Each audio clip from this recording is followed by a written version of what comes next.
యూదుల యొక్క లేఖనాలను ఏ విధంగా సేకరించారు? పాత నిబంధనలోని 39 పుస్తకాలను ఏ విధంగా సేకరించారు?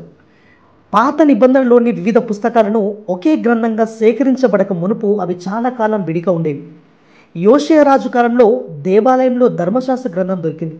ఇది బైబిల్లో 2వ దినవృత్తాంతంలో 34వ అధ్యాయం 15వ వచనంలో మనకు కనబడుతుంది. ఎప్పుడైతే దేవాలయంలో ధర్మశాస్త్ర గ్రంథం దొరికిందో ఈ లేఖనాలకు ప్రాముఖ్యత అనేది ఏర్పడింది. అయితే యూదులు బబులోను చెరల నుండి తిరిగి వచ్చిన తరువాతనే ఈ లేఖనాలకు సరైన గుర్తింపు వచ్చింది. యూదుల యొక్క లేఖనాల్లో కొన్ని లేఖనాలు క్రీస్తు పూర్వం 1300 సంవత్సరం నాటివి.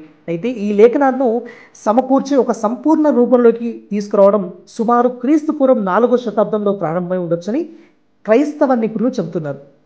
సుమారు క్రీస్తు శకం 90వ సంవత్సరంలో పాలస్తీనాకు చెందినటువంటి యూదులు జామ్నియాలో సమావేశమై ఎబ్రీల లేఖనాలలో 39 పుస్తకాలు ఉండాలని అధికారికంగా ఆమోదించారు. ఈ 39 పుస్తకాలే బైబిల్లోని పాత నిబంధన పుస్తకాలు.